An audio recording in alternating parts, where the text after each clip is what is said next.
welcome back to the Catholic Cinema Crusade podcast. Glad to be here with you. Took last week off. I was on a retreat in New York State, but I'm back. There's lots to talk about. There's the Oscars, and today we're going to be talking about another great Catholic saint getting her own movie, and that is Cabrini by Angel Studios, and the same director of The Sound of Freedom. It's our 19th episode. It is March 16th, 2024, and stick around. I hope you had a great week. Like I said in the intro, I wasn't here last week. Don't have any comments to read, so make sure you comment, like, subscribe, all that jazz to the podcast.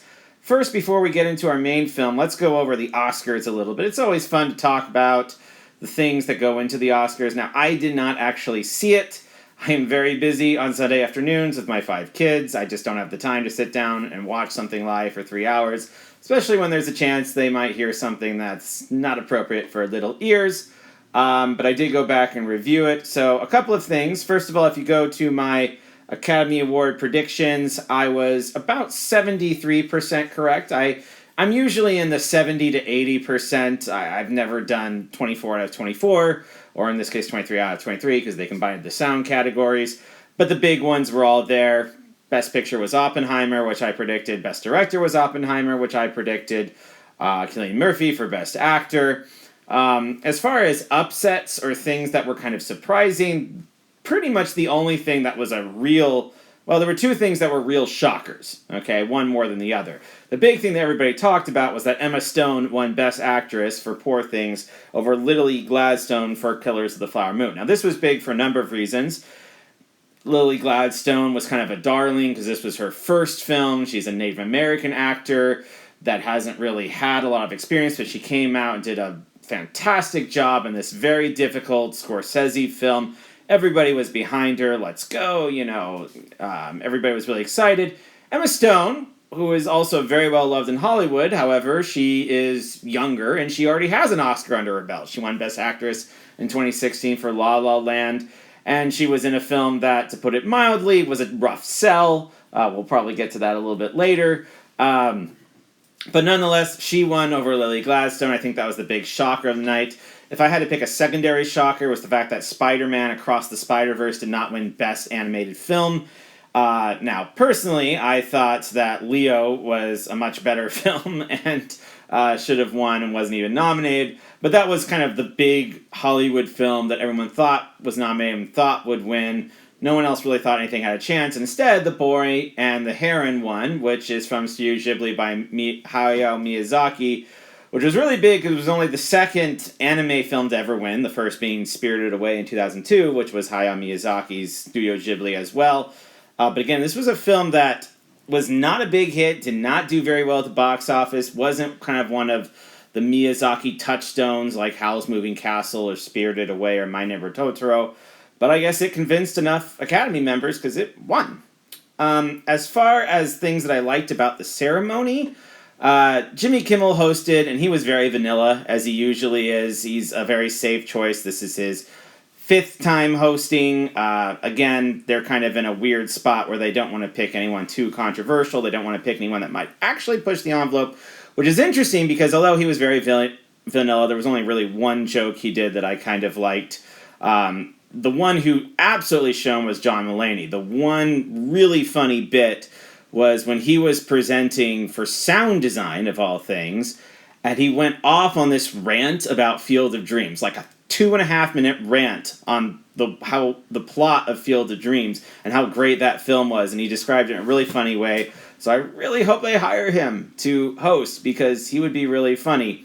Now, the one joke I did like that Jimmy Kimmel did was when they showed... they showed the little montages for each of the Best Picture nominees, and they showed the montage for Poor Things. And when he got done, he made this joke about, oh, there you go, there's Poor Things, and that was the only footage that we could show you on this live broadcast. The joke being that Poor Things has very graphic sex scenes and is gross and weird. And that joke did not go over very well with the audience. There's a famous shot... reaction shot of Emma Stone, who looked kind of irritated and annoyed at Jimmy Kimmel's comment, and people later were saying it was sexist and rude.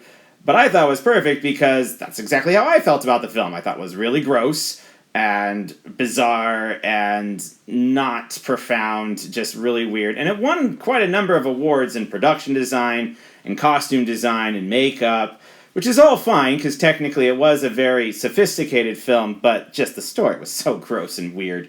But I'll leave that alone for now. The last thing, by far the best thing, the one thing that just made me cheer more than anything, might even make me watch the Oscars next year, is that Godzilla won for Best Visual Effects. First international feature to ever win the VFX award, and of course it was the King himself. First Godzilla film to be nominated, first Godzilla film to be won. Probably my favorite movie franchise of all time. Absolutely hail to the King. So, that's what I have to say about the Oscars. Alright, so now we're going to talk about Cabrini. This was a film that I was very excited to see. First of all, anytime they come out with a big budget film about a Catholic saint, obviously, I'm going to be very excited. And this is by Angel Studios, which has had a huge run of success in the last few years. I talked a little bit about the history of Angel Studio when we did our Sound of Freedom podcast. You can go back and listen to that. But the short version is they actually started out as a Mormon company that edited DVDs to take out swear words and offensive content. They were sued. They went bankrupt. And they came back making original content, and within like a year and a half, they became one of the most prominent Christian independent companies in Hollywood. They made The Chosen, the mega hit about Jesus, which I just started watching a few weeks ago, and is actually really, really good, so we'll probably do one on that at some point. And then, of course, they did The Sound of Freedom, one of the best films of last year, and now they've done Cabrini. Cabrini, of course, as all American Catholics know, is the first American citizen who was made a Catholic saint. Was actually made a saint very quickly, only about 30 or 40 years after her death. Of course, the first native-born Catholic saint was, the school teacher woman. What's her name? I'm totally blanking on it. Well, anyway, so she was born in Italy, but she was a U.S. citizen. Elizabeth Seton, that's who it is. She was a saint. So let's go through the plot a little bit as told from the film. So it starts out with her in her youth. She's very sickly. It's assumed nothing is going to become from her. She comes from a very large Italian poor Catholic family. She almost drowns when she was a small child. And although she recovers, because she, had lack of oxygen for a while, her lungs aren't very good, it's assumed she's not going to live very long. But like everything else in her life, she defies those odds. Not only does she live into adulthood, but she becomes a Catholic nun. She starts her own order, taking care of the poor and taking care of kids and helping them go to school in Italy. And by the time she's in her mid-30s, she has a major order in central Italy helping thousands of kids. But she has much grander vision. She wants to take this order around the world, starting in the East, in China and Japan. She goes to her bishop. Her bishop doesn't think it's a good idea. She eventually makes it all the way to the Pope. She's very insistent. The Pope, who at this point is Leo XIII, was very impressed with her, decided to give her a chance with one small request, which is that rather than starting in the East, she start in the West, that she start on the East Coast of the United States, and she agrees. So she moves with a few of her sisters to 5 Points, which is a small kind of borough within New York City that's predominantly Italian immigrants, and right away she meets a ton of challenges. It's a very poor area. It essentially exists as its own country. The New York police don't go in there. It's controlled by gangs, and there's rampant malnourishment and illiteracy and prostitution.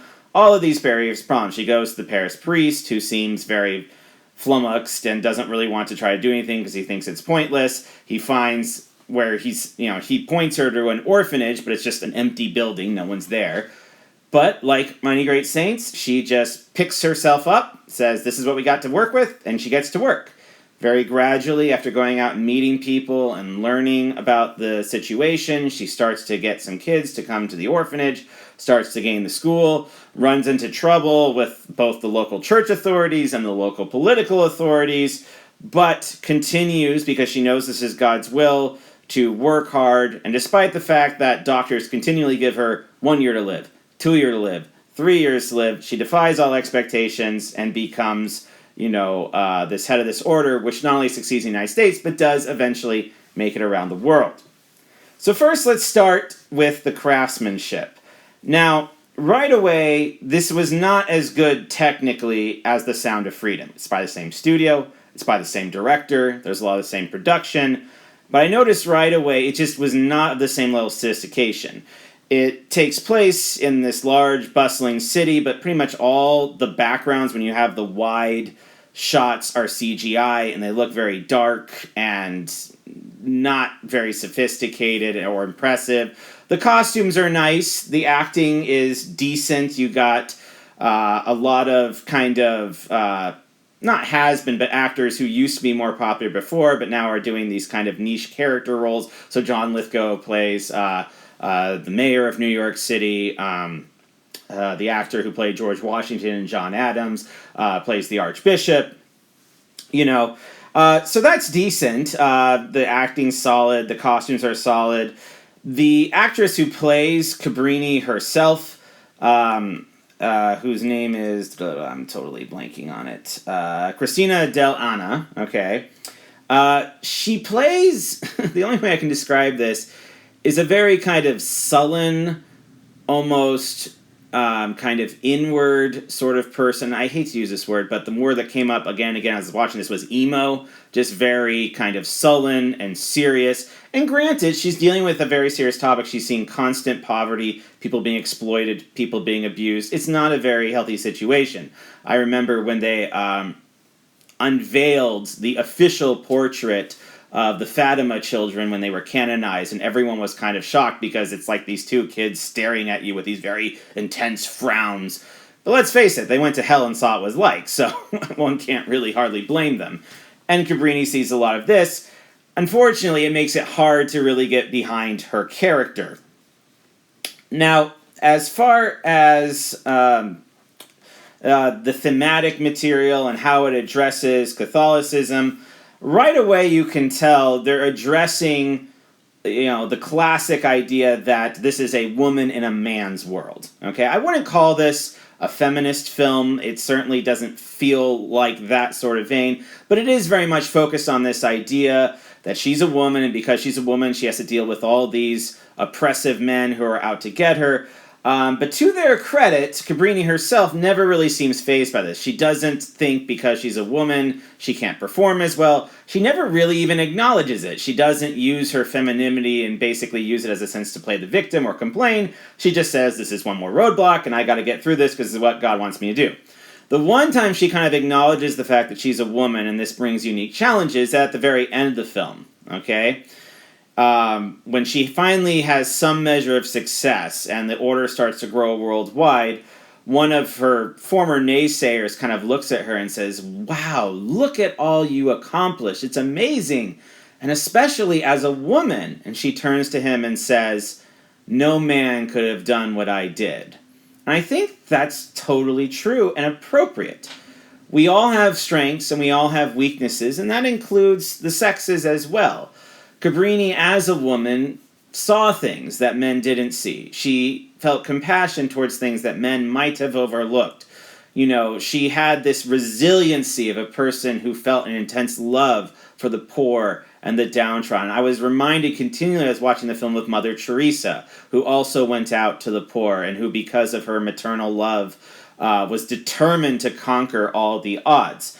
So I think this was a really great film to approach that topic in a way that both uplifted the dignity of women, but at the same time didn't put them kind of over and above anybody else. It handled it very well, I thought, particularly in the character of her herself.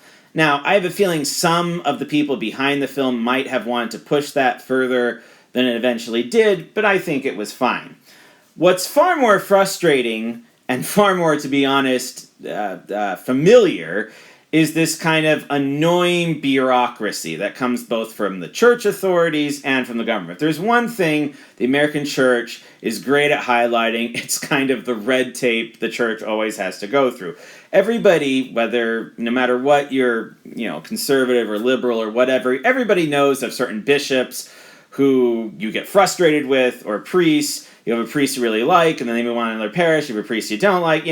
This kind of the divisions that we experience in the Catholic Church in America today were very much present back in the 19th century as well. In fact, you can go all the way back to Acts 15 at the First Council of Jerusalem, where they had to deal with Jewish Christians who weren't treating Gentile Christians very well. That goes all the way back to the Bible, so of course you're going to see it here as well.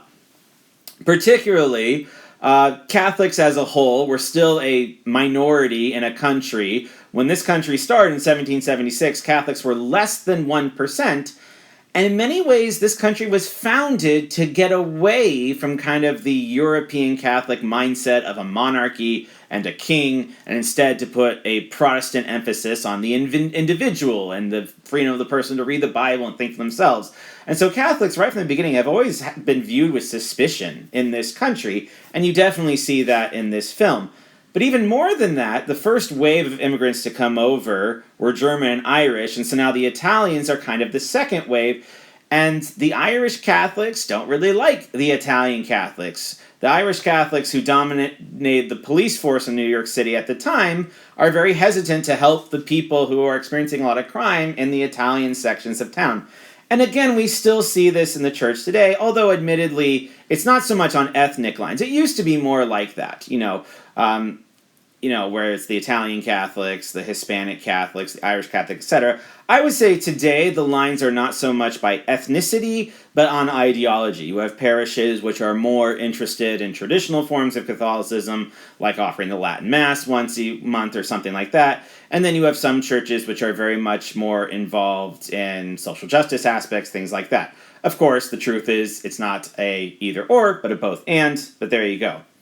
The other thing that when you watch this film you come away with is it's impossible to see this film and not think about the current debates in our country on immigration, okay? We are definitely at this point in 2024, whether you're on the right or the left, experiencing a crisis when it comes to immigration. It's so much more higher than it was than I remember in the 2000s and the 90s, and it was still a hot topic back then.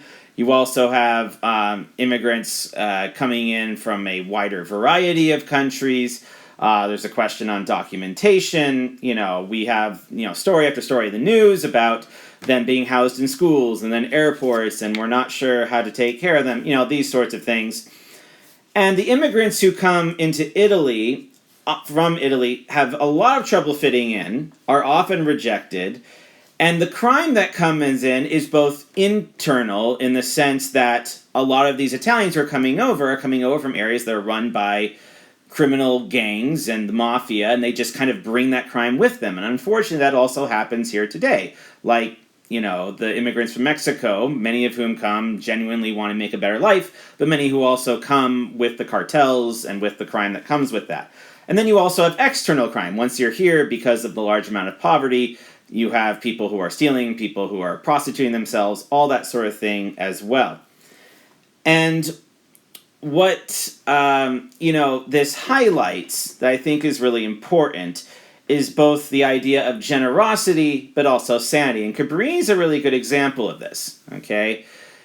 She, on the one hand, loves these Italian immigrants, wants to help them, wants to serve them, make sure they lift on their dignity, finds way to get them to school, way to get women who are in prostitution to get out of prostitution, to get their physical needs met. But she has absolutely no tolerance for the crime, the pimps who come in and exploit the Italian immigrants, who are Italian immigrants themselves. She has no patience for the corrupt politicians who are exploiting this for their own benefit, for even her own, her own ethnicity. If you're an Italian and you commit a crime, she's going to call you out for it, And unfortunately, we have had many crimes committed by immigrants in this country.